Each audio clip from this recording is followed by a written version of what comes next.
Ladies and gentlemen, yes, this is your favorite show, Sports Unfolded, with your favorite hosts, Eric and Ron.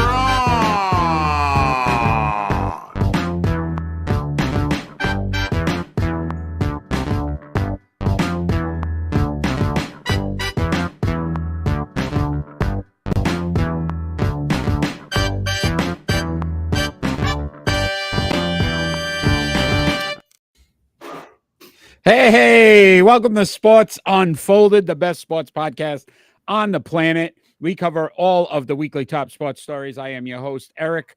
My main man right over there, Ron. How are you tonight? Oh, ready to go. I cannot wait.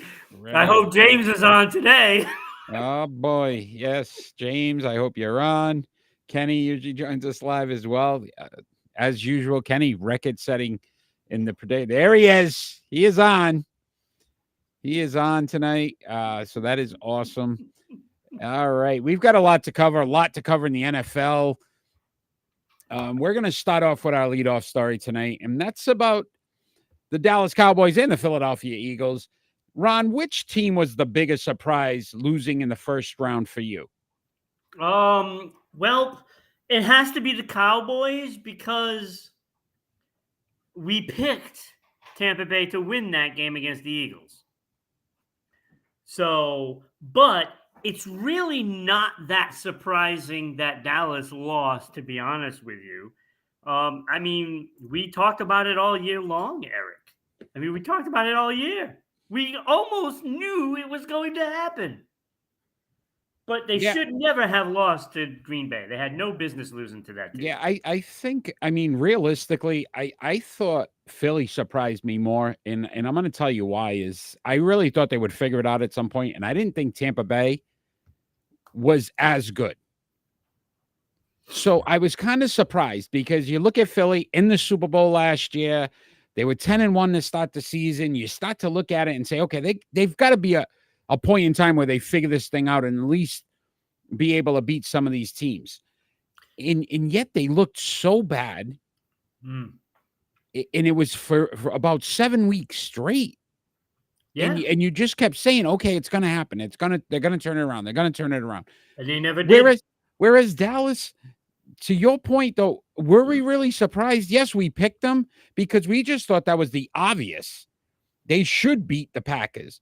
But we've noticed in the past that the Dallas Cowboys have the inability in pressure situations to get the job done. They have failed in the playoffs consistently now for years. And you saw it. You saw it. When you can look at Jordan Love and he looks like a better quarterback, a more seasoned quarterback than Dak Prescott, there's a problem in Dallas. Oh, absolutely. There's a big problem in Dallas.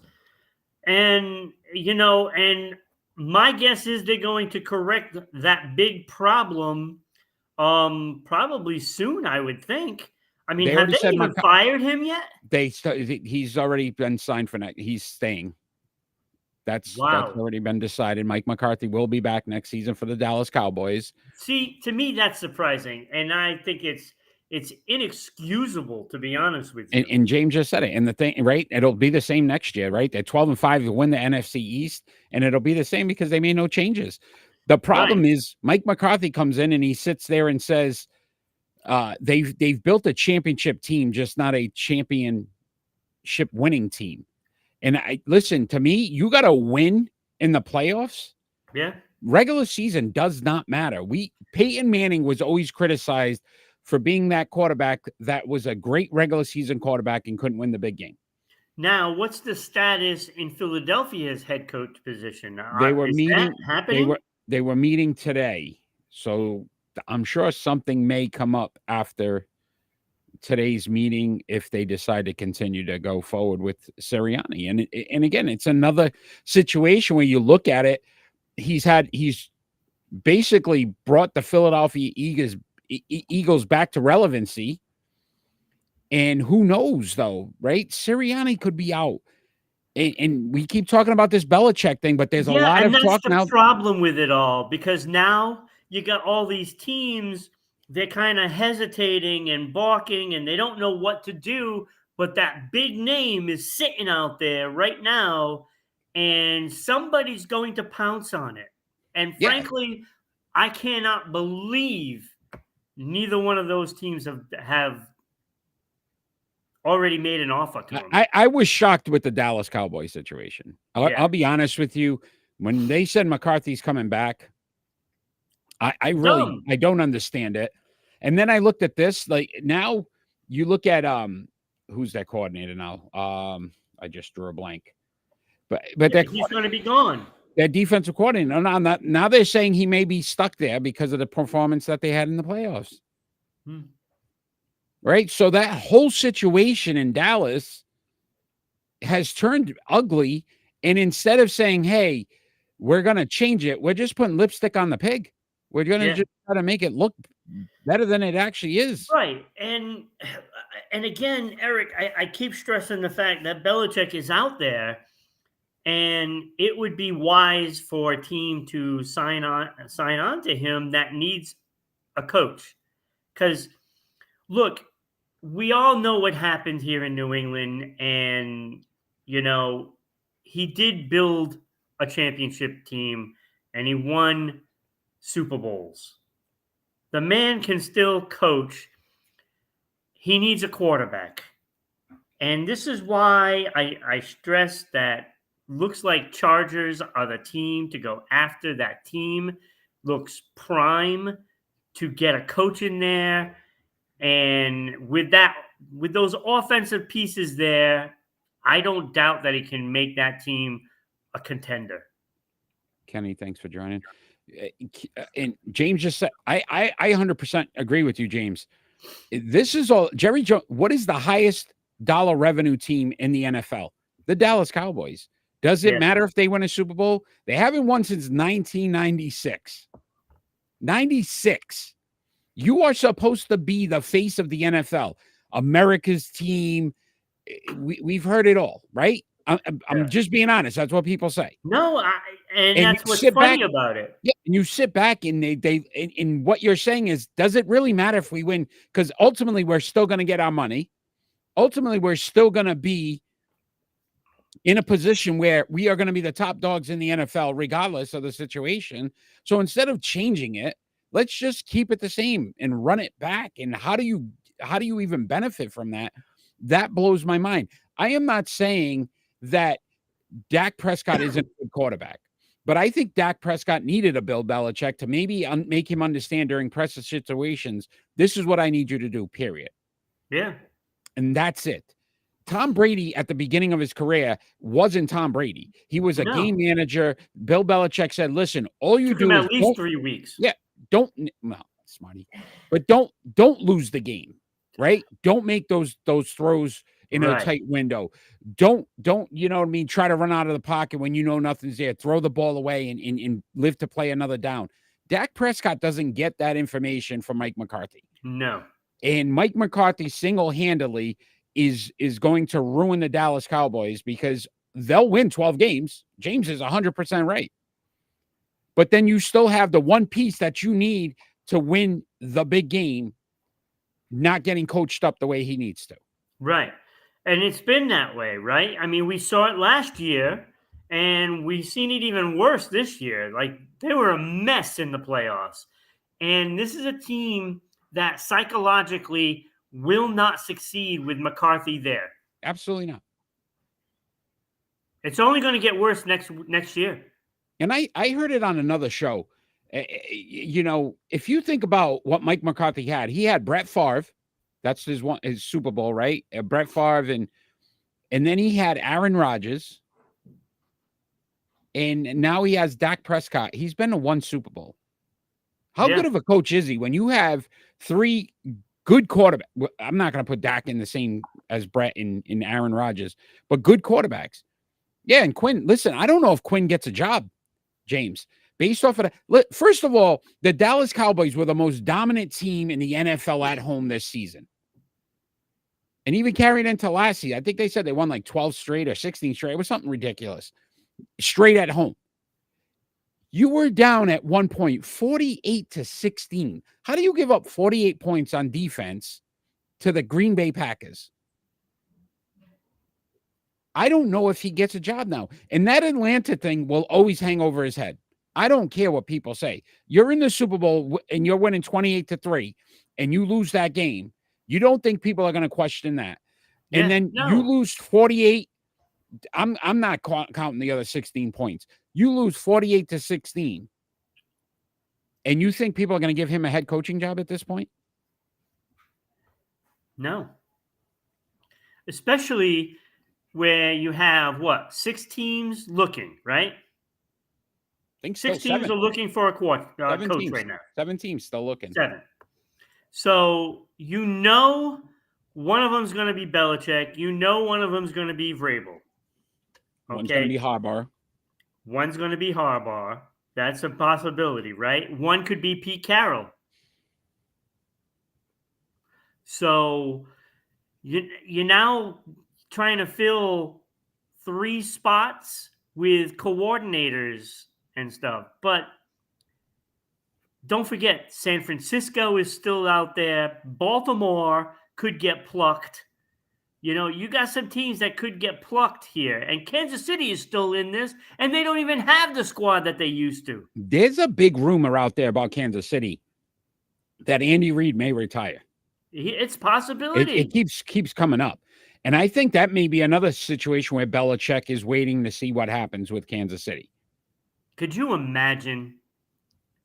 So again, there's so many different factors going on into this that and James, you're right. I don't think Quinn blew it. If that game was close and you said Dak lost it, then maybe Quinn still, because he was one of those candidates that was definitely getting a job this offseason. Yeah. With that game, and you look at the way the defense performed, there's a lot of questions about his ability to coach a team too. So especially with the names on that defense had no excuse. No excuse. No. And it's a shame. Gilmore, you got Micah Parsons, probably the best defensive player in the league right now. It just blows my mind. Lawrence, They have so many good players. Some of it's Jerry Jones and what he's doing as a GM. Some of it's realistically them just saying, look, we're comfortable with making money. And until that team realizes, like, hey, nobody cares about 1996. Nobody cares. You can bring out Emmett and during the playoff game and Aikman and all these guys, and they're on the field, and that's great. And then that's another thing. Like, you start getting the chirping from the alumni, right? I mean, you hear it in New England. Like, what are guys like Emmett and I think somebody like Emmett Smith, who to me is a class act, right? What does he think about what's going on? What does Troy Aikman think? These are some of the things that I would like to hear, because those are the guys that have been through the wars, when things were really tough. But I will say this. Do you think Jerry Jones cares what those guys think, or does he care about his wallet? See, I don't think he cares. And I think you should care. You should. I don't even know what that's worth, but I know it's like 7, 8, 10 billion. It's some ridiculous number. It is ridiculous. So does he care what Emmett Smith thinks? He doesn't. I doubt it. And I don't think he cares what the fans think. Because you see, the fans are going to still. I guarantee you next year, no offense to you, James, because you said this whole team's loaded, 0 excuses for this, right? Next year, what do you think James is going to tell us? Dallas Cowboys, this is the year, right? They'll look great during the regular season. All this stuff will happen, and you guys go right back to it. Yeah. Jimmy Johnson, you hit Jimmy Johnson during the Fox broadcast at halftime, almost lost his mind. Because he just screamed at the top of his lungs, like, this is what I would tell this team. What are you doing? They tried to break that curse, put Jimmy Johnson in the Ring of Honor now because, they blew that whole thing with him and Jerry Jones, and it didn't work. It's not going to work. There. Because, it's Jerry thinking that he knows everything there is to know about football. Just stick to business. That's all you need to do. Just stick to the business. Let somebody else run the damn team. Because I'll tell you, if they had somebody that knew what they were doing, it would be different results because on paper, that team should have won a championship in the last 20 years. They've had good teams. Agreed. Yeah, James, we're gonna clip this, and we're gonna make sure that when we bring it back up during our NFL preview show or anything else, I want to see, because this one feels different. He says, "We'll see." I'm telling you, guys are gonna be guys will probably have one of the best records in the league. It's gonna be like, holy cow! Look who they drafted. Look who they signed free agency. Yeah. Oh, this is it. They're gonna make mistakes. All right, great discussion, my friend. But we're going to continue with some NFL talk because there's a few games this weekend. I don't know. I mean, I think NFL playoffs are here. Playoffs. So we're going to talk about each game. There's 4 games, obviously, and we'll start off Texans-Ravens. So this team, they faced each other week 1. Ravens won 25-9 in that game. What are you looking for? And we're going to pick all these games at the end of the show. So we're not going to give you a prediction right now, but we're just going to tell you what our expectations are. As Ron stuffs his face. I got you, Ron. I'll talk for a second. Listen. No. I got it. Lamar Jackson. What I was going to say is I'm just thinking about how CJ Stroud and Jordan Love did something that probably nobody expected. And they got those teams through to the next round of the playoffs. And I'll tell you, I give them so much credit. Like, those two guys really stepped up their game. And CJ Stroud had a great year as it is. And he still stepped it up. Listen. They should be proud. Here's my thing. Lamar Jackson's 1-3 in the playoffs. He's not performed well. No. So you've got to worry about the same thing we talked about with Dallas and that pressure. You're seeing the Texans defense start to step up a little bit. CJ Stroud is taking a big leap in this first year, right? That was his first start when he played them week 1. Yeah. So the maturity, the understanding, the accuracy has improved. The decision-making has improved. This game is going to be a very interesting game from one aspect. If Houston can keep it close early, does Lamar revert back to that guy that just wants to make a play with his legs instead of his arm and makes those mistakes that sometimes have hurt them in the playoffs? Well, you hope not. I mean, you hope they're not going down the road of the Dallas Cowboys, right? You know, I mean, I'm going to give him more credit than Dallas in this case, because I think Lamar Jackson has grown a lot, especially, you know, from representing himself. So he had to understand all the parts of the game at this point. So when you start learning all those different roles of the actual game and even the business side of it, I think maturity-wise, I think he has grown so much, and knowing that part of the game helps along that learning process, right? So I think he really understands what is needed in this case.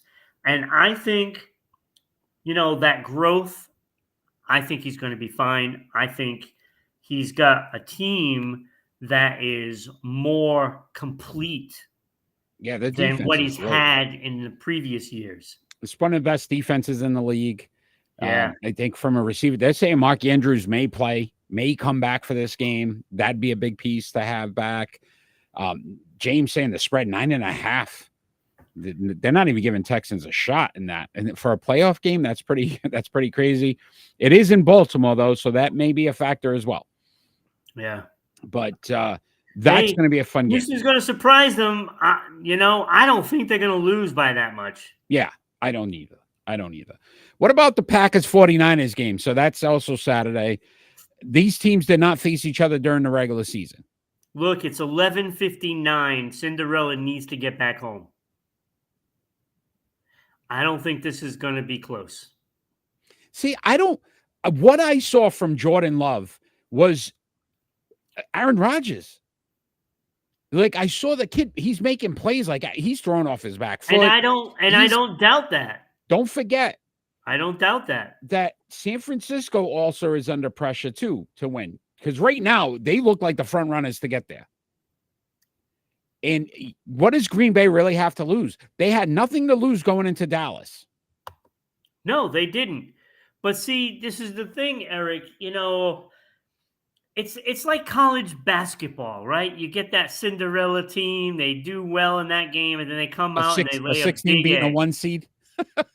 Right? They lay a big egg. So I'm expecting Green Bay to come out, lay a big egg, and San Francisco, I think, wins. Is going to be able to handle Green Bay pretty handily.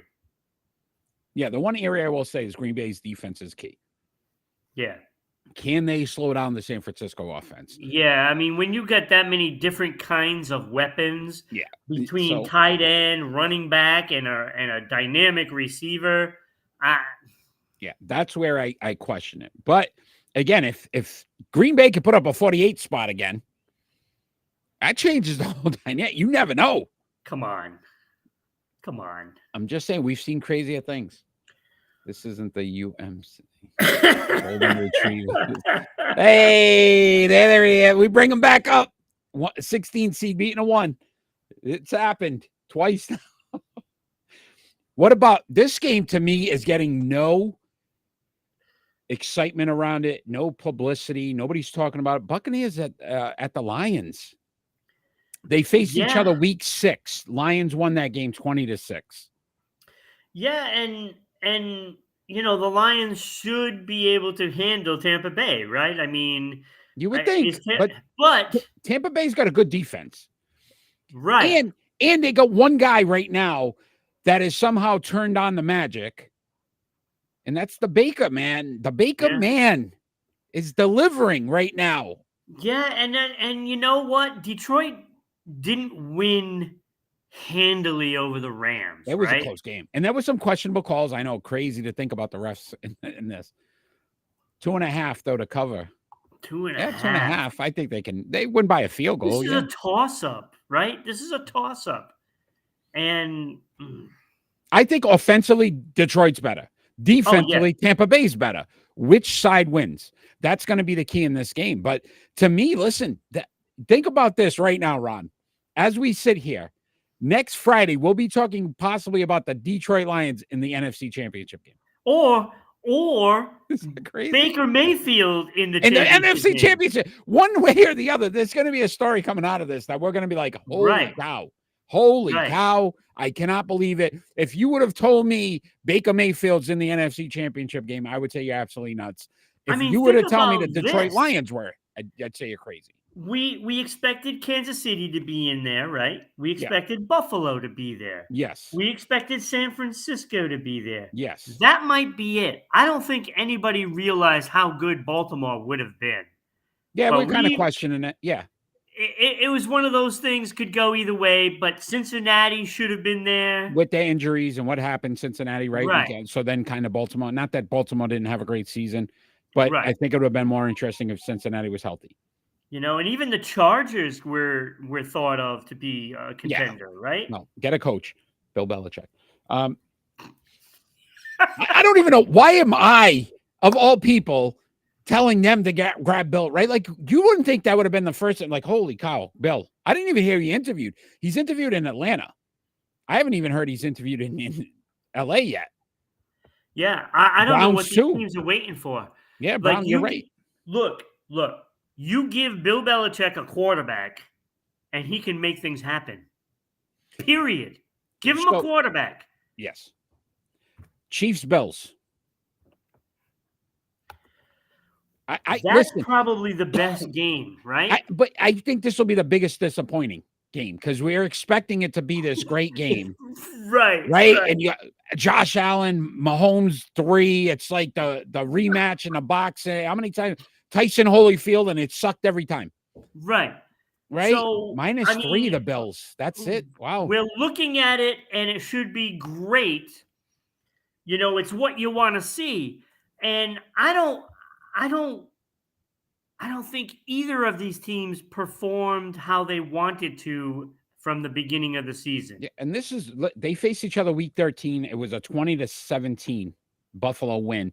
Is this the game where that they had the pass where they called the kid offsides, the wide I receiver? I believe think this so. was right. This was the game. I believe so. So I I mean remember that game having a little bit of that controversy. controversy. So again, the Yeah. Chiefs could have won that game. I don't listen. The Chiefs haven't looked right offensively. No. But Buffalo is that team, and Josh Allen's that person that sometimes he makes those mistakes at critical moments. Yeah, but This weather's going to be a mess. The game's going to be ugly. Who knows? But I'll tell you, the last month and a half that Buffalo has played out of their minds, to me, they're hungry. They are on a mission, and I'm not so sure that Kansas City can win on the road. Yeah, we against a haven't seen team it. like that. This is Patrick Mahomes' first road game in the playoffs. Yeah. Let's see. Let's see what happens. This is my ultimate dream, though. Buffalo, Detroit in the Super Bowl, because neither one of them, hold on, though, neither one of them have won it. And you know what'll happen? It'll be a tie. And somehow the NFL will go, okay, well, we just give them both like half a trophy. Because, I mean, let's get a team that hasn't won it. Buffalo hasn't won one. Detroit hasn't won one. I mean, that would be crazy to think about. And what happens then? One of them has to win, right? Well, I'll tell you, I mean, I like San Francisco in this because I think that's a dynamic don't give your team. predictions. No. Okay. I'm not predicting. I'm saying right. what I'd like is San Francisco because I think they're really dynamic, you know, on both sides of the ball, right? And I want a quarterback that might be able to just take away all that, you know, that fluff that San Francisco has. And to me, the big arm of Allen or just the finesse that Patrick Mahomes has would not be so bad. Lamar, though. But Lamar, he looked so good against he's San Francisco. dynamic by himself, right? So it's going to be a fun weekend. If one of those three teams play San Francisco, I'm happy. Yeah, it's going to be a fun game. It's going to be a fun game. Fun games this weekend. Enjoy the NFL action. We are going to continue on here. James, thanks for all the chiming in. I mean, James is it's got to be our bet guru guy now. Look, James, I'm so sorry your Dallas Cowboys suck. Yeah, I'm sure that's in Ron, the playoffs. The compassion, Ron, is what people tune in for. Is your compassion? I feel for you, man. I feel your compassion. Your compassion. Ron, it is time for starting five.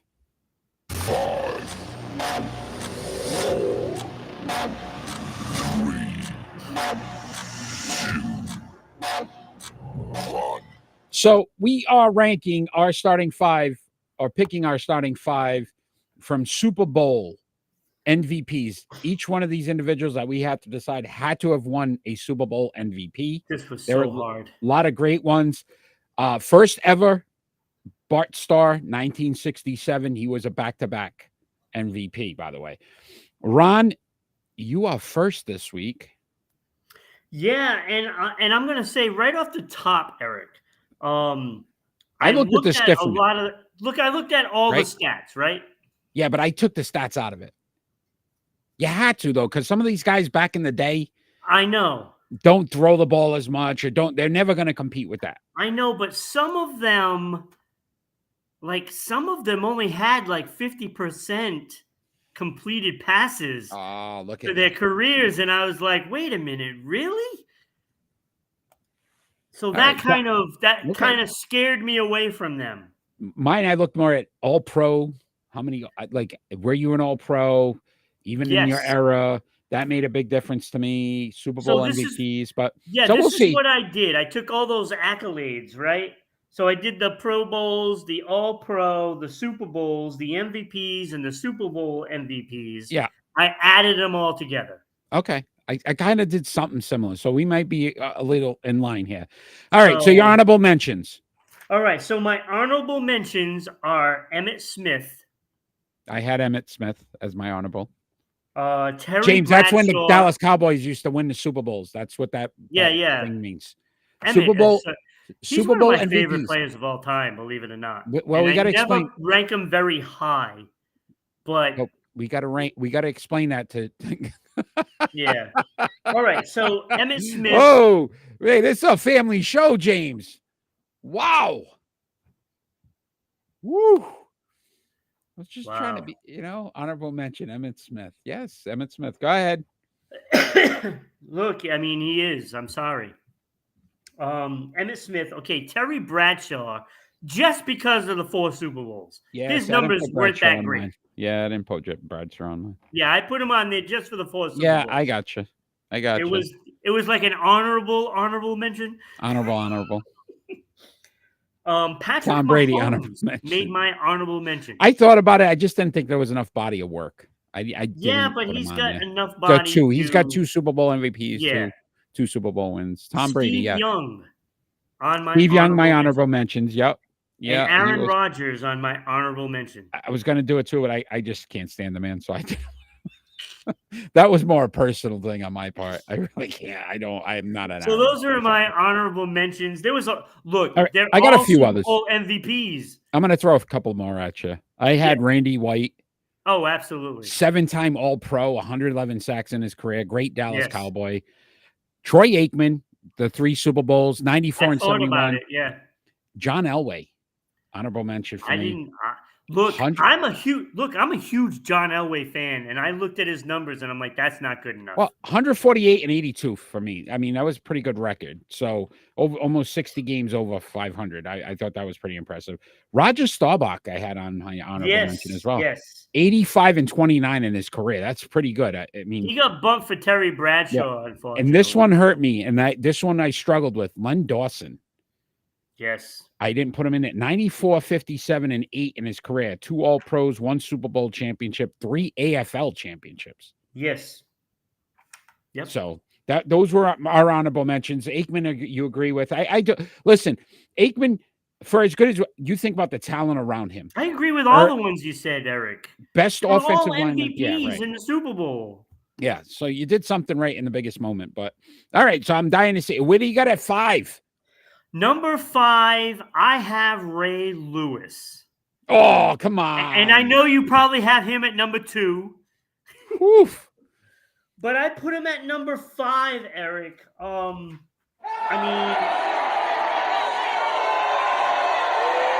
Thank you. Look, I put him number 5 because I just couldn't put him ahead of these other 4 guys. Okay. And look, I think if I liked him as a person, I probably could have made him go higher. Like your point at me with Aaron Rodgers. Yeah, kind of like that. Yeah, but his numbers don't lie. I got you. Yeah, listen. I mean, if I'm starting a defense, he might be the guy I start with. Yeah. No, I agree. And honestly, out of my starting 5, he's the only one on defense that made my starting 5. Yes, he is as well. Okay. So at 5 for me, I had Peyton Manning. 186, 79, 7 All-Pros. So obviously, you think about him and Brady, but he had more All-Pros than Brady. 2-time champion, 1-time Super Bowl MVP. I gave him a knock because, again, I thought he should have had more.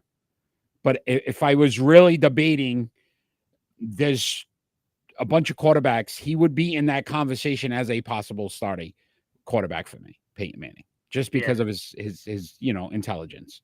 But I went Peyton at 5. And you know how I've really laid into Peyton Manning throughout time. No. You? Come on. But, his numbers are great. I do have to give him a lot more credit than deserved, because the only reason why he might be not the best of all time is because of Tom Brady. But think about this, and we talked about coaching. if Bill Belichick and Peyton Manning were together, would we not have seen the same success? Maybe in Indianapolis, Yeah, probably. right? So you got to go with that route. All right, who's 4? Number 4, I have Joe Montana. Oof. Wow. And I thought I had him penciled in at number 2. Yeah. Yeah. I No. had him penciled in at number 2, and then I looked at numbers, Yeah. and that kind of skewed me down a couple of spots. I definitely had to have him in because of his ability to just win the big moments, right? Agreed. And there is something special about that. That is what you want. You know, if you can get to the playoffs, you know, have a mediocre record, you know, lifetime, but if you get to the playoffs and then you make it happen in those playoffs, that's what you really need. And Agreed. he did that better than most. Yeah. Agreed. And when you look at those numbers, you know, 117 and 47, didn't play as long as I'd like him to. Yeah. You Well, know, the pass they used to hit quarterbacks, Ben. percentage was kind of like middle of the pack kind of thing. You I could see know, Zonka too. Zonka was it was tough not putting Zonka in. yeah, yeah. So I went with Montana at number 4. Those 4 Super Bowls, you Yeah. know, 3 Super Bowl MVPs, 2 MVPs. Yeah, And I those agree. numbers are just fantastic I agree. when it I comes to the big moments. like it. I like it. So at 4 for me, Ron, believe it or not, Ray Lewis. Yeah. So I didn't I have can him as see that. high, but 2 championships, 1 Super Bowl MVP. We said what, number 1 all time in tackles, like. I debated on putting Ray Lewis number 4 here. And the fact that we can get a defensive player in with the amount of offensive guys that win this award, it's Yeah. very rare. A couple of cornerbacks won it, and guess Yep. what? They stunk for their career, but they got lucky twice. 2 of Yeah, them. I was One of them looking being at, a Cowboy. I was looking at Richard Dent. Den was a good one too. Yeah, He was like on the and I basically bumped him for, you know, for like yeah. No, Richard Den. Emmett. I bumped him for Emmett. Yeah. Yeah. No, agreed. So 3. What do you got? Number 3, Jerry Rice.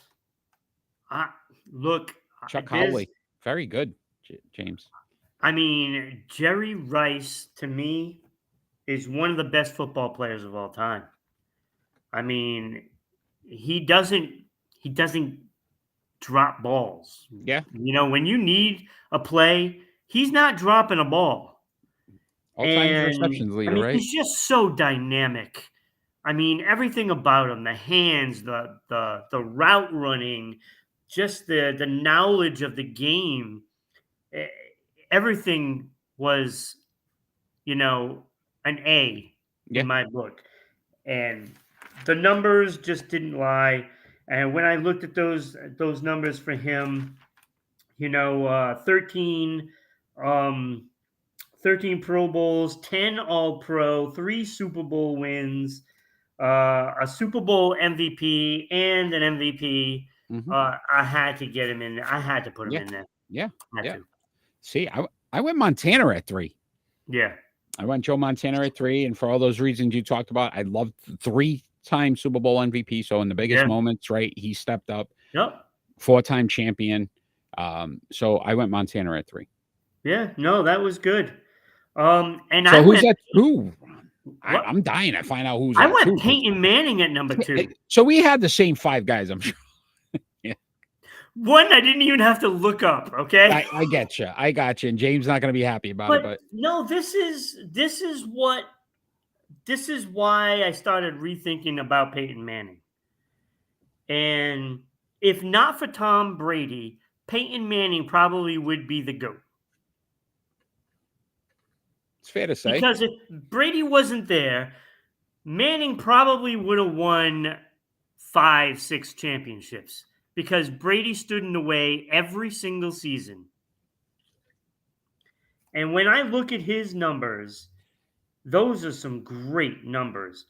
186 and 79, 65.3 pass completion, you know, 539 touchdowns, 251 interceptions. That's fantastic. I mean, those are great numbers. and then the 14 Pro Bowls, like you said, and the 7 All-Pro. 7 All-Pro. Mhm. That's crazy. And to your point, right? That is the best at that position. And again, he was still facing Tom Brady, Drew Brees, Aaron Rodgers at some Right. points, and he was still the best of those group Right. of that 5 group. MVPs. Yeah, he was a great player. He really was. We don't give him enough credit because of the wins. Yeah. He didn't win the big one enough, but I agree with you. I listen. I grew to love Peyton Manning after his career. Yeah. Yeah. During it, because of being a Patriot fan, you kind of didn't like him because everybody was comparing him and Brady, and you'd always go, "Well, Brady has more rings. Brady's done more, right, in his career when it comes to the accolades." But Peyton Manning by far was a much better quarterback. I know that's going to sound controversial. It is. It's But- crazy to even But think he was a that. better quarterback than Tom Brady. Tom Brady just had a willingness to win, if that Yeah. makes sense. Like that fire to not lose a game. You're right. Where I don't know if Peyton had that. Peyton was much more intelligent. Was Right. definitely mechanics, everything. I would say I would go Peyton Manning before I'd go Tom Brady. But anyway, very good. But you take Tom Brady over everybody. Well, I had Jerry Rice. Yeah. So 10 we did have All-Pros the same again. 5. And then, yes, we both, James, number 1, Tom Brady. Come on. Has to be. Yeah. 251 and 82. It has to be. 7-time champion, 5-time Super Bowl MVP. 5-time Yeah. Super Bowl MVP. So That's out of his crazy. 7, 5 of them, he was the best. And I did. One was Deion Branch and Julian Edelman. So let me say this. Think about this for a moment. He had more Super Bowl MVPs than any of these players. Have for wins in the Super Bowl. Right. Yes. Man's a legend. Let it go. Get over it, James. You gotta respect Tom Brady when it comes to that. Gotta respect him. Great start in 5. Great start in 5. I loved it. That was a good one. That was fun. And it was difficult because there are some players that I think you can't even say enough of in this situation because we're dealing with all MVPs. Yeah, James. I know, buddy. I know. Hey, let's talk some NBA. Von Miller. Yeah, no, again, there was some good defensive players too. To your point, Richard Dent. It was tough. All right, let's talk some NBA though. Let's Pascal Siakam. He was traded to the Indiana Pacers. Do you like the move? Well, yeah. I love it. Like, I mean, how could this not be a good move, right? This is phenomenal for them. They are the number 1 scoring team in the league, Ron, and the number 1 Siakam robots. Yeah, you never cease to amaze me. Number 1 scoring team in the league, 125.6 points per game. And they shoot the best in the league at 50.9. He's over 52% so far this season. He's averaging 22.2 points, 6.3 rebounds, 4.9 assists. He does a little bit of everything. And championship experience. He's won a championship. Yeah. This team's still young, but listen to the starting 5 now. You got Halliburton, who he knows a legitimate up-and-coming star, right? Buddy Hield, Aaron Nesmith, and Miles Turner, and now you add Siakam. Yeah, that's a good This lineup. is one of the top 5 teams in the East. Yeah. I don't know if they didn't bypass Boston, Milwaukee, or Philadelphia, but they're in that mix now for 4 or 5. In my eyes. But they can beat those teams. Yeah, and they can beat those teams. I mean, I think the hardest part is going to overcome, all the firepower on, say, Boston. But I mean, you're looking at 2 guys really in Philadelphia. And you're looking at, 3 players really in Milwaukee. I think that's comparable with them. And I think that team could do some damage. Kenny thinks it's a great move. And I seem to agree. I agree with Kenny and I agree with you, Ron. I think this puts them in potential position to win the East. I do. Yeah. I don't know. But again, we've saw it in the in-season tournament. Look what Indiana did to Boston. Yeah. So again, the pieces are there. They've got a big man in Turner who plays really good defense. They're one of the top blocking teams in the league as well. So if they can figure out how to slow a team down defensively, you're putting up 125 points. You should win most of your games. Right. You should win most of your games. This is a contender right here. Yeah, and I like the player. I like what he brings to the team. Pickup. Yeah, 2-time All-Star, 2-time All-NBA. Again, he has the championship. I think this is a great move. I'd like to see. Are we going to see more big moves though in the NBA before the deadline? That's where it's going to be key. I mean, the Lakers are talking again. The Lakers are a mess. It's just ridiculous. I'm surprised. It's like the Dallas Cowboys all over again. I'm going to just keep taking shots at James tonight. But all right, man. I love it. I'm glad you like it. I think that's going to be a fun team to watch. Yeah, I mean, it's big. This could be the best pickup of the trade season. Yeah. Yeah. And listen, this is one run because he's a free agent. So I can't see, him staying. But if that, it's a good move to make. And I like it because they're not waiting till the deadline. And now you're trying to find the pieces to see if they mesh towards the end of the season. You got 4 months before the playoffs even start. Right. How great is that now to try to get, timing. Good timing. Really good. Speaking of not signing, what's going on with Blake Snell here? We're going to talk some Major League Baseball now. He hasn't signed. You think about Cy Young winner in the NL. Snell's a little fishy. Yes, it does in here. Really starting to stink. Why do you think teams haven't signed him yet? Well, didn't somebody attempt to sign him, and then they backed out? I think it was Marlins, wasn't it? Really, I didn't even hear. See, I thought that the Marlins tried to sign him and they backed out of it. So I don't know what the situation is, why he hasn't signed yet. Because, I mean, this guy can pitch. Yeah, 14-9 last season, 2.25 ERA, 234 Ks, and 180 innings. He's a 2-time Cy Young winner and a 2-time ERA champ. I know. And to me, this is bizarre that he hasn't signed with somebody yet. And I looked at Ron, his age at 31 now. 31. It's not like you sit back and go, wow, he's 35, 36. You start to question it. The Boston Red Sox trade Chris Sale. Yeah. Right? Who's 35, 36, somewhere in there. Yep. Snell, obviously a much better pitcher, more consistent, has stayed healthy, and yet no team's even looking at him. I kind of question it. And this is where we got back to that free agency thing where we're saying, look at these big market teams not making moves. You're telling me a team like Boston, New York, the Mets as well, or the Yankees, that they can't use a guy like Snell in their rotation?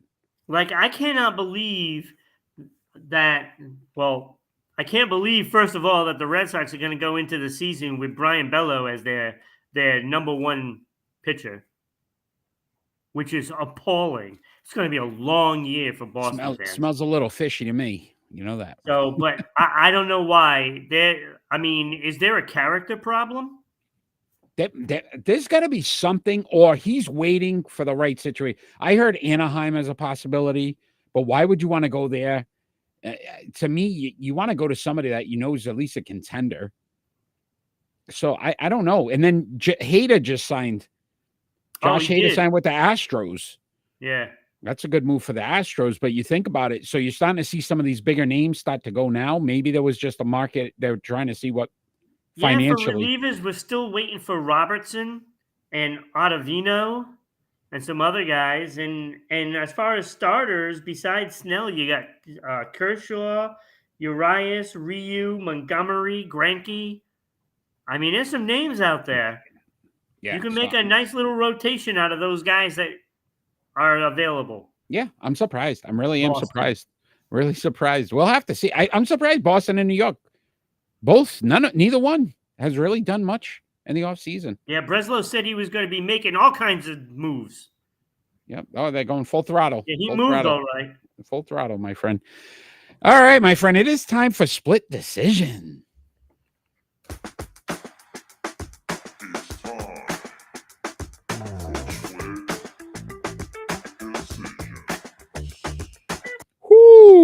It is time for split decision, where we ask each other two more likely questions and see how we would answer it. Ron, you are first, so I am ready for my first split You are decision. going to love these, Eric. Oh, I Love cannot them. wait. All right. It's game 7 of the Stanley Cup Finals. Game 7. Okay. And you have a decision. Got it.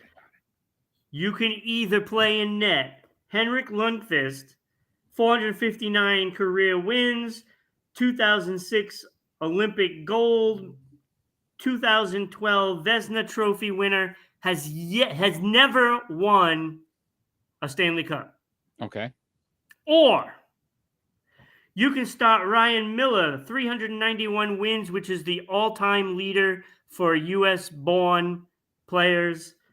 2010 Vezina Trophy and the silver medal from the 2010 Olympics team, but he had a 1.30 Olympic goals against average. Okay. So those are your choices. Who are you going to start? Neither one has won a Stanley Cup. All those wins, no cups. I like the 1.30. But that was Olympic. Miller. That's some of the top competition in the world. In hockey, if anything, is very international. If you think about it, Lundqvist, though, the 400-something wins is pretty impressive too. I think I'd go Miller. I like that 1.30. That stuck out to me more than anything, and all those stats you threw out. I like that. That's a good stat. That's a good one. That was pretty good. Ron, my first split decision. It was a big game this past week. Philadelphia, Denver. Two big men, right? Who is more likely to win another NBA MVP this season? Joel Embiid, who leads the NBA in scoring, or Nikola Jokic, who's won 2 back-to-back the previous 2 years?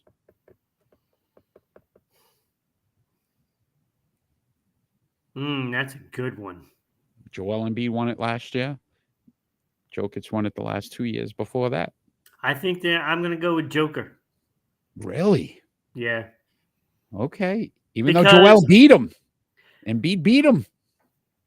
I look at it this way. Joel Embiid won it last year and then didn't show up in the playoffs after that. Okay, but it's a regular Joker season took award. it to heart and he said, okay, I'm going to show you. Regular season award, though. Think about that. I know it is. So they don't care what you do in the postseason. All right. So you're going Joker. Joker. An imprint in the brain. You're going Joker. All right. I like it. Your second split decision. All right. Going on the same theme as last time, right? How neither player won, a Stanley Cup. You have to win this game or you go home. NFL playoffs. Will you likely start Dak Prescott or Tony Romo? Wait, B. Oh, my gosh. B. I'd still take Romo. Neither one. Neither. Listen, I'll start a running back. Who's my running back? I'm starting him at quarterback.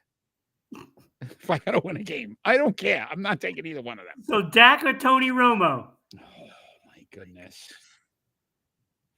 Come on, James. What do you got on this one? He's got Romo. I think, oh, my goodness. I'd probably take Romo, too. I take Romo. Has one playoff win. Hold on, though. Romo, and I'm going to church and I'm praying because I'll need all the help I can get because there's no way. Just don't put him over. Yeah, exactly. He would have won that game. He couldn't place hold. You get the punter. James, you're right. We're going Romo. Me and James are both going Romo. And my placeholder for the kicks is the punter, so I'm good. We can't lose. Got it. Romo, my guy.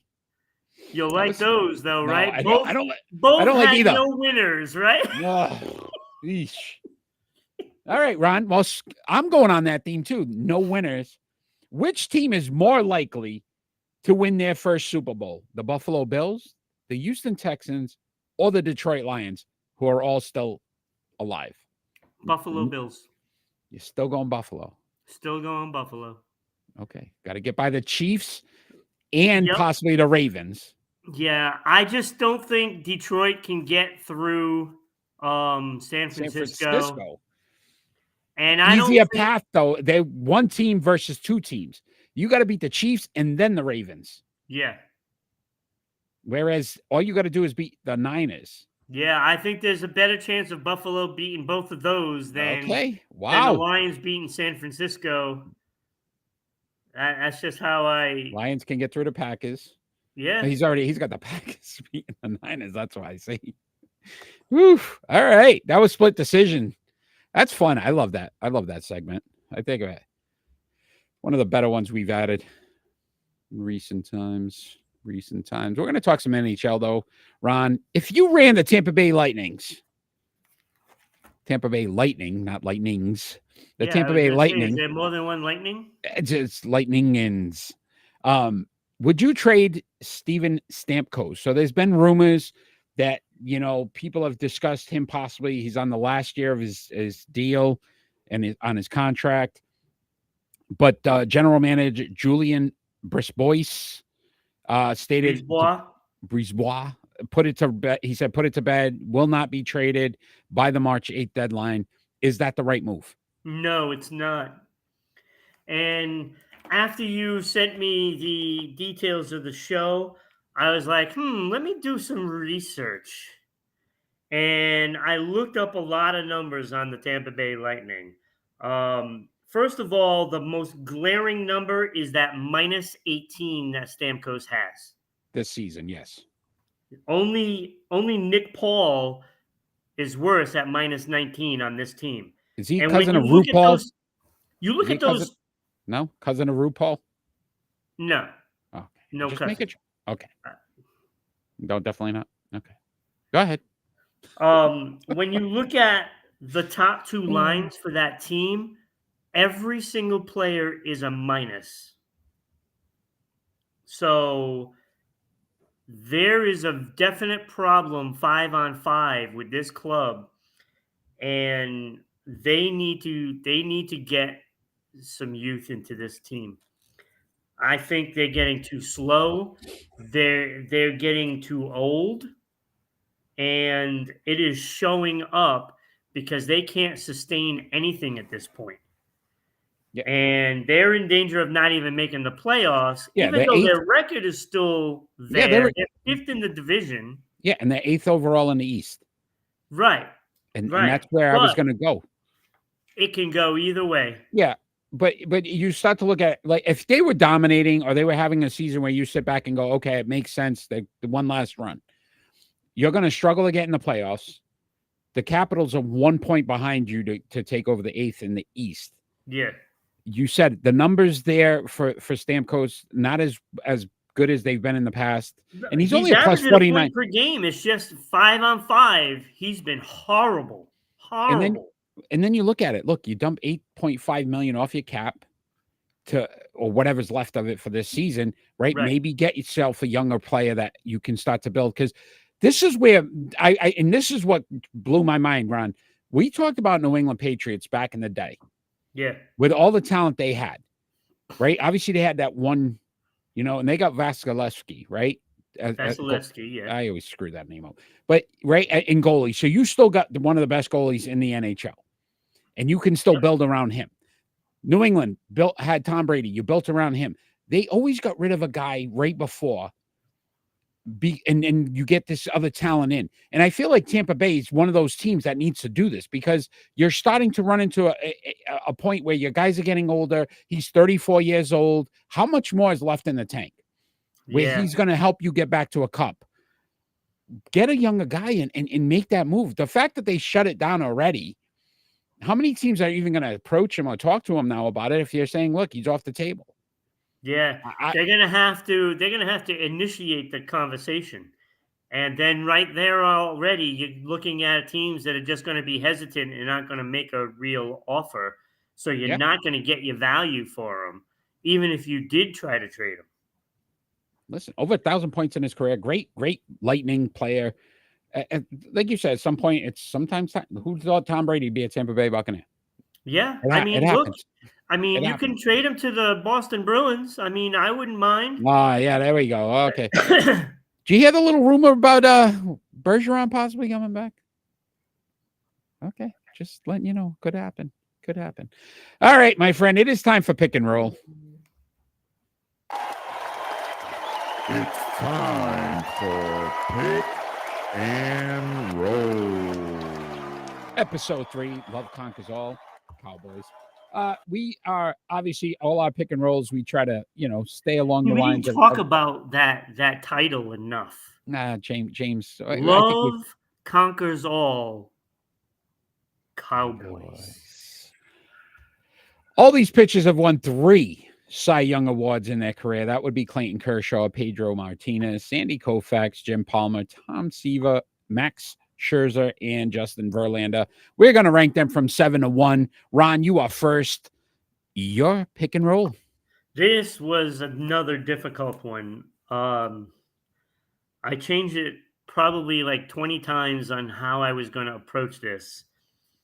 But as of right now, I ended up with Max Scherzer at number 7.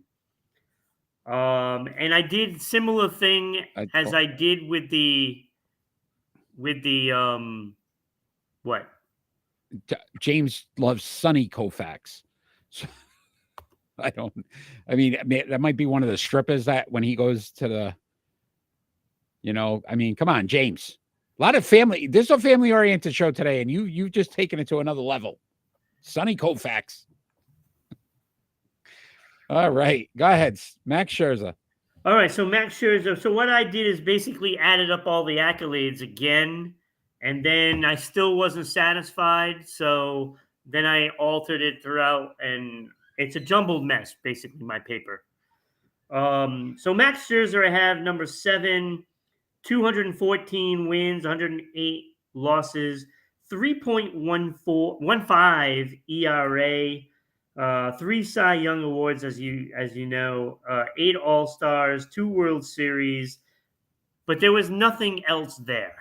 There was no other accolades. Agreed. Yep. Every other player had them, so he was at the bottom for me. Number 6, and I love this pitcher, Jim Palmer. 2.86 ERA, 268 wins, 152 losses. 6 All-Stars, 3 World Series, 4 Gold Gloves. This guy is awesome. And 2 ERA championships. But he ended up at number 6 for me. That was one that was really difficult for me because I think he's a great pitcher, and I had a hard time putting him into the mix with the other players. Number 5, I have Tom Seaver, mostly because of his longevity. If he didn't pitch his last 5 years, his ERA would have been even better, but it was 2.86, and the last 5 years, it was up there a little. So, but 311 wins, the only one over 300. 3,640 strikeouts, the most on this list. 12-time All-Star, 1 World Series, 3 ERA, and he won a Rookie of the Year. But again, it wasn't those extras, right? It wasn't the extras. And he got a lot of those wins because of playing so long, which is a good thing. A good thing. But I couldn't put him above the other 4 guys. Couldn't do it. And hard to believe I'm actually putting this guy at number 4, Pedro Martinez. 8 All-Stars, 1 World Series, 5 ERA titles, and he won the Triple Crown for pitching. But that was a magical year, right? And as far as the other things go, other pitchers had those other things and more World Series and stuff. And number 3, I went Justin Verlander.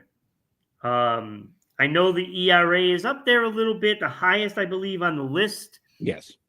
3.24, 257 wins, 141 losses, 3,342 strikeouts, and the man's still going, by the way.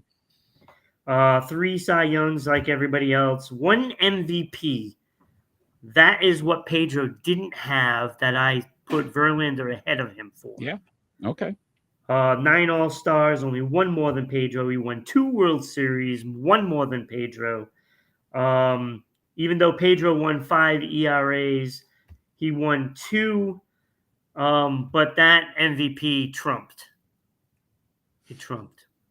I don't know what's going on, but James and Kenny are James is threatening. Yeah, me I to can leave the see parking it. lot. I can see it. Number 2, I had Clayton Kershaw, and as much as we are hard on him for being injury prone, his numbers don't lie. Ridiculous, his numbers. They're really good. 210 wins, 92 losses. You know, I mean, the second least on this list. 2.48, the best on this list, is absolutely insane, especially when you have Sandy Koufax or Sonny Koufax, as James thinks. 2,944 strikeouts. I'm guessing he's going to break the 3,000 mark this year. If somebody signs him. Healthy. If somebody signs him. Yeah, if somebody signs him, right? 5-time ERA champion, a Gold Glove, 1 World Series, 10 All-Stars, a Triple Crown, an MVP. I mean, man did it. Numbers are there. He's doing it all. Yep, agreed. And then number 1, I thought was pretty easy. Sandy Koufax, an MVP, 3-time Triple Crown. The man was like dominant. Yeah, he was dominant. 8 All-Stars, and that might be because they didn't have an All-Star game back then, earlier. So he might have been on, the cusp of getting more if there was such thing. I'm sorry, 7 All-Stars, rather. Yes, yep. 4 World Series championships. That's more than everybody combined on this list. Yeah, no. 5-time ERA champ. 2-time World Series champion. I mean, he was clearly the number 1. Yeah. No, listen, believe it or not, we were extremely close.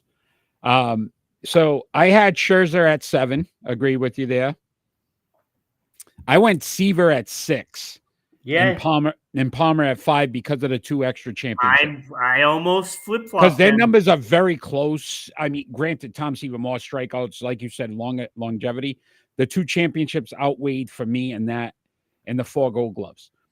Pedro at 4, which again, I agree with you. Pedro, to me, if you look at it, his numbers are phenomenal. It was ridiculous. But then I went Verlander at 3, Kershaw at 2, and Koufax. I agree with you. Listen, not only was he 4-time champion, 2-time World Series MVP. Yeah. So again, pitched in the biggest moments and made the most impact. Yeah. So we had the same list except for those 2 guys. For the 2, we have flip-flop, Seaver, and Palmer. And I almost put Palmer ahead. Right? And it was a close one. No, I did. That was really good. That was kind of good. I love that one. That was really fun. Really, really fun. That was good. That was great, my friend. We are on to prediction time. And we got the results from last week up now. And if you are joining us live and like to get your name on the list, please pick the games with us. James, phenomenal week last week. 7-3. Go ahead, ask. 6-4 last week for myself. 5-5. Ron, you're at 500 so far. Kenny, as always, the big dog coming in strong to start off, 30%. But let's get that hat on, Ron. Let's get that hat on for this segment because you have to wear that wonderful. I know. Montreal Canadiens. It didn't come in, dude. I'm starting to I feel like I'm getting shysted here. Look, it was supposed to be here on the 17th. And I looked on my email and it said now the 17th to the 26th. I don't understand it. Yeah, we better be on for the next show. I feel like there's something going on here. It's that. All right. It's that delivery company with the smiley face. I'm starting to think again. I get shysted here. All right.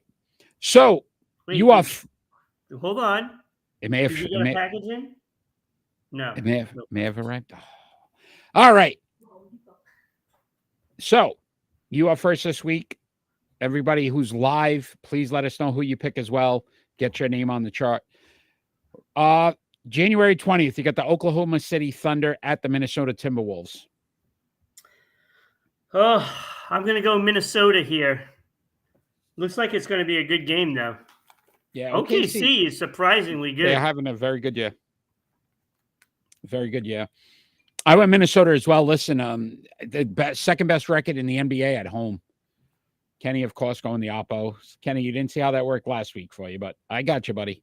I got you. Kenny wants to see if he could get under 30% now. James went Minnesota. Second best record. They've lost 2 games at home. Kenny goes the Oppo. I got you, Kenny. What about January 25th, Ron? We got the Boston Celtics at the Miami Heat. Listen, it's time for Boston to just put the Heat back in the rearview mirror. I'm tired of the Heat, and they always ruin everything for us. I'm going Boston here. Little revenge game for the AFC Eastern Conference Finals last year. Yeah, I think the Celtics need to put on some sunblock at the beginning of this game and really take it to the Heat. So you went Boston as well. I went Boston. Kenny went Boston. James, Boston, I think is through even. That's why, yeah, right. Yeah, I agree with you there, buddy. Agree with you there. NHL action. We got January 22nd. You got the Winnipeg Jets at the Boston Bruins. Yeah, it's an interesting one. But I'm going to go Boston at home. Look, I mean, we know how they are with teams that seem to have their number this season, right? Like Detroit and stuff. But I think they came through against Colorado, and I think they're gonna have a good game against Winnipeg at home. So I went Boston. James went Boston. Kenny went Boston. I also went Boston. Clean sweep on that one. Bruins coming through here. January 24th, we got the Winnipeg. No, I'm sorry. January 24th, we got the Washington Capitals at the Colorado Avalanche. I went Avalanche here. Yeah, I did as well. Look, I just think Washington has some good players, obviously, right? But I just don't think they can stay consistent, and to go to Colorado to try to beat them there, I don't think that's a tall task for the Washington Capitals. And I think Colorado is a much better team. James threw up the Avalanche emoji there. That looks like a Christmas tree, but that's a little mountain. You got the little snow on there. I like it. I like it. Avs for James. Kenny, you got to pick. There's always a point where Kenny either is drinking whatever he's drinking, and I think he blacks out for a second. I don't know what you're talking about. Yeah, I mean, I don't know. All right. We got NFL action. Oh, there he goes. It is. Oh, he's got some snow, avalanche. It's snowing in Washington, though. All right. NFL action, January 20th. Houston Texans at the Baltimore Ravens. Yeah, I'm going Baltimore here. I just think it's just a better team. But there's potential for an upset here. Yeah, but I went Baltimore. I agree with you. I went Baltimore, and I feel like, listen, Lamar, he's matured so much that how do you not think that this is the year for them? Yeah, and that's what scares me. That's what scares me. But everybody's clean sweep on that one, Baltimore as well. All right, what about also on the 20th, the Green Bay Packers at the San Francisco 49ers? I went San Fran here. I agree with you. I like the way Jordan Love played. I don't know if he could do it two games in a row against that kind of quality opponent. So I'm going San Fran here. Yeah, no, I don't think he can. And I think it's going to be a little lopsided. I think San Francisco runs away with it here. Your Super Bowl pick, is that the 49ers? Packers in an upset. Look at James. I think Kenny, was that the 49ers, Kenny? He's He's Kenny went hoping. Packers as well. Look. James is hoping the Packers go all the way, so it justifies the Cowboys losing. Kenny and James both went Packers. Oh, the Ravens. Yeah. Yeah, that is your pick, Kenny. Good job. All right. January 21st, Tampa Bay Buccaneers at the Detroit Lions.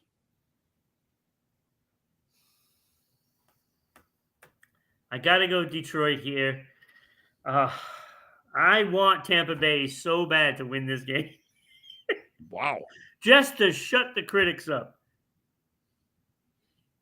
I went Detroit as well. Listen, at home, the energy. Yeah.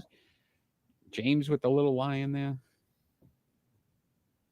Kenny went Lions. So we've gone the same every time. Yep, this is the last game here. January 21st. That's Sunday night. You got the Kansas City Chiefs at the Buffalo Bills. I went Buffalo. I think Josh Allen finally gets it done, beats Patrick Mahomes in the playoffs. I agree. I think Buffalo wins this game too. I think they're trending up. Kansas City is kind of wishy-washy all over the place the last few weeks. So I am going with the team trending up, and they have something to prove, and they're going to do it this weekend. That's money. Mahomes, I'm going to assume. Is that what Kenny says? Money? James won Buffalo. Kenny, I'm going to assume that's Mahomes. Well, it could be Bills. Oh, Those Bills. like Dollar Bills. Is that what we're going with? That's Bills. Cash. Okay. And what is that's not a buffalo. That's like a llama. That's a ram. Oh, Kenny, I love you. I love you guys. You guys are awesome tonight. You guys are awesome. All right. So that's our predictions for tonight. Ron, we normally go into our final thoughts, but before we go into our final thoughts, you want to tell all the wonderful people out there how they can sponsor that, get their name on that, and then maybe we run the ticker. We run the ticker for a little bit. Try. Oh yeah, I haven't even run the ticker tonight, huh? That's too bad. Look, it's just as simple as sending us an email, right? You send us an email to ribroadcasting.media@gmail.com. We can send you out all the information you need to know to get your name up there above Eric. And also, you'll be able to give us a still ad. We can post it, boom, right over our wonderful faces and read off the ad. So that way our folks on Spotify and all the other podcast channels can hear it as well as seeing it on video. So just do that. It costs less than going to your local coffee establishment and buying a large coffee and a chocolate donut. Listen, and there's so many ways to follow us. We're on every social media platform. It's So right there again, the whole time. Right there. So again, so many different ways to follow us on social media, through Rhode Island Broadcasting, on Sports Unfolded. Continue to like and share all of our episodes. We really appreciate all the support we've been getting. Everybody that's joined us live, we are so happy. You can fan interactive. You guys have been amazing tonight. Kenny and James, as always, the number one fans we have. You guys are amazing as well. Ron, it is final thought time, though. And it is time for you to let the fans know what you're thinking about. You know, there were so many ways I was going to go. We had, athletes that have passed on already this year. But I decided to go a different route and go one with the NBA and the landscape of the NBA right now. And I know I jumped all over them at the beginning of the year when it's only a couple of teams get stacked, right? And here we are, midpoint, close to the midpoint of the season, and we have the Indiana Pacers and the Oklahoma Thunder that are playing so well, and it's really changing that landscape. And now you have these two teams that nobody even thought of at the beginning of this year, and they are playing great basketball. It's good to see in some smaller, markets, Mm-hmm. and it's really taking away from that, the dream teams kind of thing, Yeah. No, listen, I agree with you. A lot of the young teams now, you're excited, right? OKC, they kind of rode this out, and now you're seeing right that Yeah. come to light. We And kind of Sacramento's another one. yeah, no. So it's really fun to see, and hopefully again, let's see what happens in the playoffs. But Yeah, you hope that it's it pans interesting. out in the playoffs. Yeah, it's fun. It's fun. Oh, great point, Ron. My final thought is basically we kind of talked about the New England Patriots last week, the coaching change, Gerard Mayo coming in, and not knowing what's going to happen. I personally have been on record as stating I don't like the move. I don't like what's happening. I feel like that now they're a dysfunctional team, and a lot's going to change, and it's not going to be for the best. One other individual has basically said the same thing now. That would be Bill O'Brien. So Bill O'Brien realizes that, listen, the amount of talent that New England has on offense, it's never going to work. And he's going to go to Ohio State and become their offensive coordinator. Talk about when we just talked about Dan Quinn and having a bad year and how that hurts his opportunity for a head coach. Think about all these coaches now that were on New England staff and how bad it's hurt their career. He's going back to college again And to be an offensive coordinator. Because there's no way that anybody was going to pick him up based on the worst scoring offense in the league last year. Bill O'Brien, great move, because I'm telling you right now, I feel like this team is going on a downward spiral, and it's only going to get worse. That's the first move of many that I feel like I'm going to criticize throughout this offseason, but we will see. We will see. Ron, it has been a fun show, a great show. I have so much fun doing these each and every week. If, again, you see that ticker down there, follow us on all our social media platforms. If you don't have time to watch us, you can listen to us as well. We are on all the audio platforms as well. Email us. Let us know what you think of the show. And if you want to be a sponsor, get your name up there. James, you've been amazing tonight. Thank you. Kenny, you've been amazing as well. We will see you same time next week, 6 p.m. Eastern Standard Time, only on Rhode Island Broadcasting. And all we ever ask for every single show is peace on earth. Have a good night, everybody.